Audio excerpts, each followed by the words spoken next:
Bonjour, dans la série de ces estives 2026, nous poursuivons notre chemin accompagnés par les femmes de la Bible.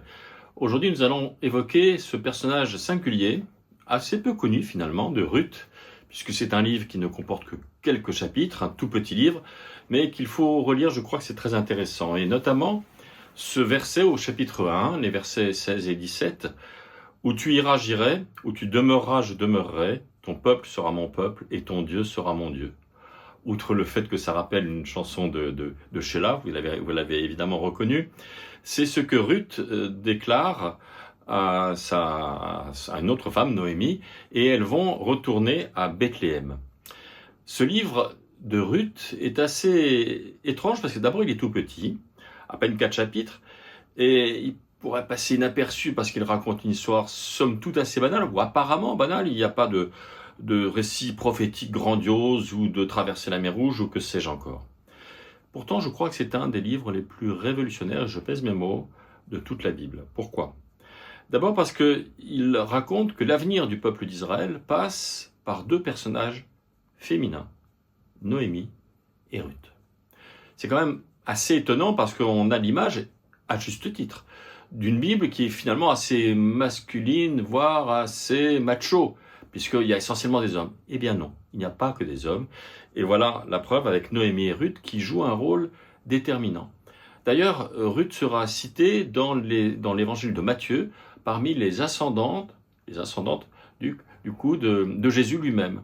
Donc Jésus descend en quelque sorte, et même le roi David sera le petit-fils de Ruth. Et donc il y a une implication de l'étranger, ou de l'étrangère en l'occurrence, dans les racines bibliques. C'est une histoire à une époque troublée, l'époque où il y a sans doute une famine dans le pays. Et après le retour d'exil, 6e siècle avant Jésus-Christ, il y a eu plusieurs tentatives, ou tentations, je dirais même, du peuple d'Israël. Si on prend par exemple, aussi dans la Bible, les livres d'Esdras et de Néhémie, qui nous disent qu'il faut se méfier des mariages mixtes, qu'il faut se refermer sur soi, sur sa propre identité. Ça peut paraître choquant. D'ailleurs, l'Afrique du Sud, autrefois, s'est servi de ces textes bibliques pour justifier l'injustifiable, à savoir l'apartheid. Eh bien, Ruth, c'est une autre voie. C'est une voie de l'ouverture, avec cette ouverture d'abord aux femmes, assez étonnante, comme je le disais, mais aussi qui rappelle qu'il y a eu d'autres femmes. Il y a eu Myriam, la sœur de Moïse, il y a eu Déborah, que nous avons évoquée la semaine dernière, il y a Anne, la mère de Samuel, il y a Esther, puis ensuite Marie, la mère de Jésus, Marie de Magdala. Bref, les femmes jouent un rôle beaucoup plus important que nous l'avons dit dans l'histoire du christianisme. C'est une théologie dans ce livre de l'accueil. Le livre de Ruth développe une intuition fondamentale. L'identité véritable se construit dans la rencontre et non pas dans un « je suis », mais qui je rencontre et comment cette rencontre va me bouleverser. Voilà ces femmes, Noémie et Ruth, qui maintiennent la mémoire familiale, qui assurent bien sûr la transmission, qui résistent aussi aux décisions parfois injustes des puissants, comme par hasard des hommes, mais qui sont les premières à percevoir les possibilités nouvelles, à ouvrir des portes vers un avenir possible. Ici, aucun roi n'agit, aucun prêtre, aucun homme n'agit. C'est l'esprit qui souffle où il veut, au travers de ces deux femmes, et notamment de Ruth. Ruth nous invite donc à dépasser nos frontières au travers de cette histoire. Une histoire, comme je le disais, dans une époque troublée, mais une époque aussi où on pouvait se replier comme aujourd'hui. On a tendance à se replier.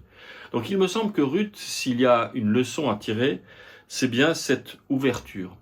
Les femmes dans la Bible ont souvent été porteuses de salut, on ne le dit pas assez. On pense évidemment aux grandes figures, Moïse, les prophètes, les grands prophètes, Ésaïe, Ézéchiel, Jérémie, etc. Mais on oublie ces quelques femmes qui ont joué un rôle absolument éminent. Et donc je crois qu'il nous faut nous rappeler que ces femmes dans la Bible nous ouvrent aussi à une forme de modernité. Hommes et femmes, nous avons effectivement à construire quelque chose, à ouvrir des portes. Ne pas être dans une identité repliée sur soi, juste mon peuple, ceux qui me ressemblent, mes amis, vraiment ceux qui me ressemblent, mais ouvrir la porte à l'autre. Dans une forme de migration, puisque au fond c'est une migrante qui devient symbole du peuple d'Israël. Quelles sont nos migrantes aujourd'hui ? Qui sont nos migrantes aujourd'hui ? qui nous apporte de l'identité. Si nous nous regardons simplement dans notre miroir, en nous demandant si nous sommes le plus beau ou la plus belle, eh bien, nous nous trompons. La Bible nous rappelle que c'est en ouvrant des portes que l'on va vers l'autre, et en allant vers l'autre, on découvre son identité, mais on découvre aussi sa propre identité. L'autre est un autre que moi, mais qui me nourrit et qui me donne une consistance spirituelle et humaine. Amen.